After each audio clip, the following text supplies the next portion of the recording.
It's me, the Witch of the Wilderness, and this is my latest video. It's not exactly witchcraft Wicca related, however, one of the values of witchcraft and Wicca is that we honour Mother Nature, and therefore Mother Earth, also known as Gaia. But before I get into the video, I just want to say a shout out to Lacey, a little witchling that I recently sent a starter box to. She's only young, but she's already interested in the craft, and I just think it's so inspiring. And that's another reason as well I've decided to make this video, because we rely so much on both ourselves but also our future generations to try and dig ourselves out of the hole that we're in at the minute with the planet. It will take a lot of work, but I just think that it's little witchlings like Lacey that can make all the difference in the world. And this video, you know, it's not going to make a real difference, but if people just listen to what I've said and even think about what I've said, then that's absolutely fine. Because like I said, Gaia, Mother Earth, it's sacred. We should respect it, we should honour it, and we should save it for our future generations. You know, we should keep it nice. We shouldn't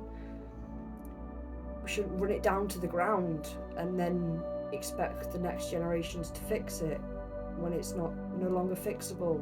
I don't know. I don't quite know what I'm trying to say. I do, but I don't. Anyway, here's just a few really quick ways in which we can all help Mother Earth. Obviously, you'll have heard lots of these before. I'm just reiterating them because I do think it's important that we all do our bit. So the main thing is reducing your carbon footprint. So this could be simply, you know, growing your own fruit and veg.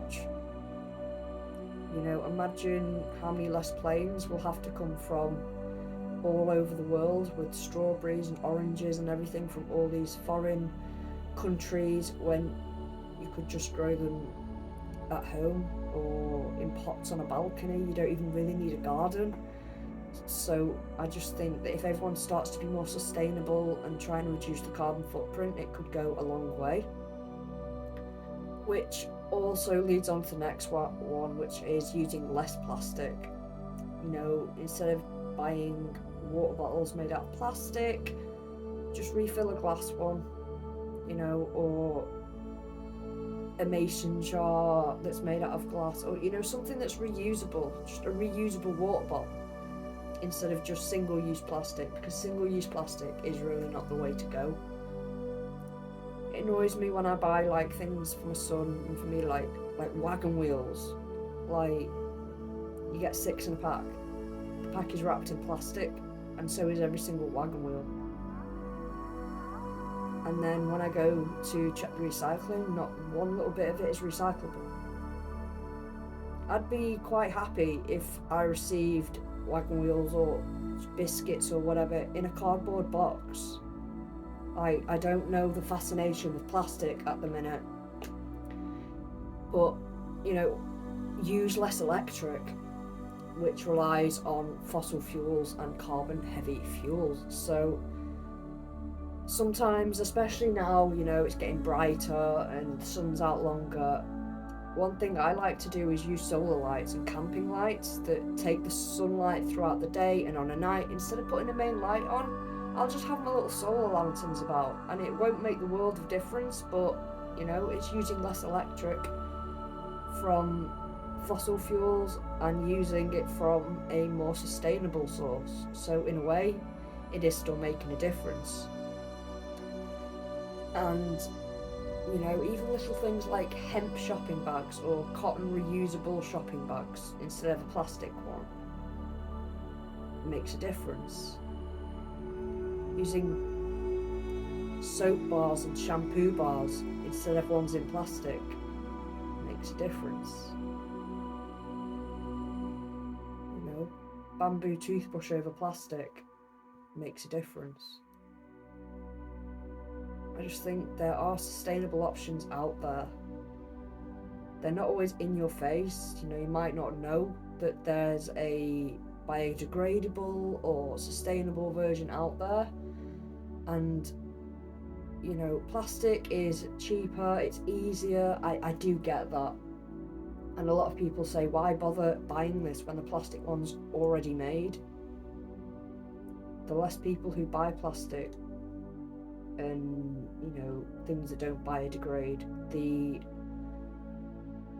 supply and demand, really. If there's no demand for it, they'll start thinking, oh, where is the custom going?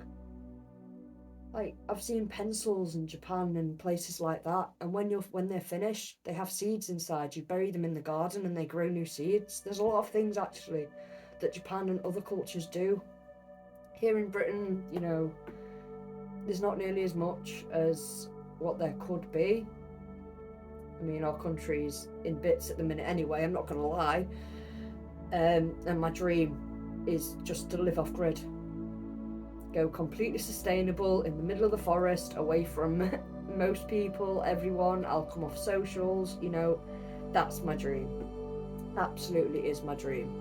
To just become completely sustainable, not have to depend on anything, you know, have my own chickens, have my own, you know, for eggs, have my own solar panels, you know, just be as sustainable as possible. But obviously that's not for everyone. I'm not telling you you have to sell your house, go off grid, and I'm not saying that at all. I'm just saying that even if you just do one thing a day that maximises sustainability or reduces the impact on the environment. I'm not going to talk about veganism or vegans or vegetarianism or anything like that. You know, you choose what to eat. It doesn't bother me. There's loads of arguments about whether tofu is actually better for the planet than, you know, eating meat. And, you know, I'm not here to get into any of them arguments. I'm just talking about other ways which don't impact your diet and things like that, that you could,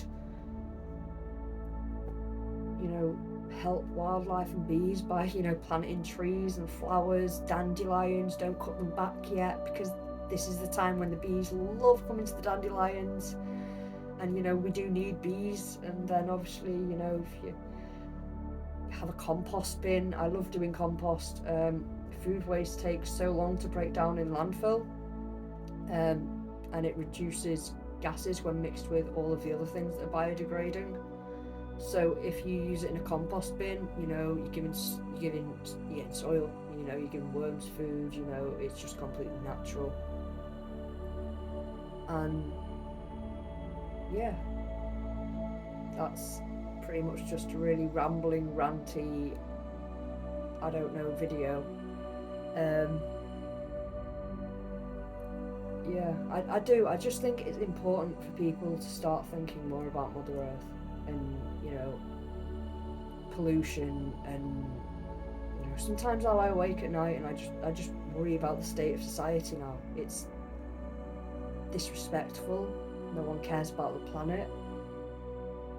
That's how it feels anyway. It just feels like everybody's just out for themselves. Sod the planet, it doesn't matter, you know, leave that for future generations. No, we can fix this, you know. I'm not an eco warrior yet. I don't know. I just think it's important. You know, we live in this beautiful planet, you know, take time, go out, visit places, and you truly can see how amazing Mother Earth can be. So why do we need to chop the trees down and pollute and use unsustainable energy sources? You know, like, if I had the money to put solar panels on my roof, bloomin' heck, I would do it, but I can't afford it, and I think it's a shame, because it's like ways of being sustainable are sometimes almost out of our reach. I mean, there are government grants and things, but that's just jumping through hoops. But yeah, honestly, I don't know. I just feel like if everyone cared just a little bit more about the environment and the planet and other people, you know, I'm not looking to, you know, make anyone offended, or, you know, this is just me voicing my opinion. I just think society's gone downhill the last couple of years, and no one seems to care about the planet anymore. But that's just my opinion. Maybe that's just where I live, or the people I've talked to, or just the general views I'm getting. You know, maybe you live somewhere that isn't around me, and you see people, you know, actively going out of the way to, you know, help the environment and things like that. If you have anything that you do to help the environment, I'd love to hear about it. Like, comment and just let me know what you do. Or if there's, you know, things that you wish you'd see in your area for, you know, litter picks or whatever, then, you know, just let me know, because I always love reading your guys' comments. And yeah, if you haven't already subscribed, then please subscribe so you can hear more of my strange ranty videos. I'm only joking. But yeah, this was a video that was just something, just me rambling on about something that's been keeping me awake at night and playing on my mind, and I don't know. Anyway, namaste, love and light, brightest of blessings. Subscribe if you haven't already, comment, and I will see you all either in the socials or in the next video. Ta-ra!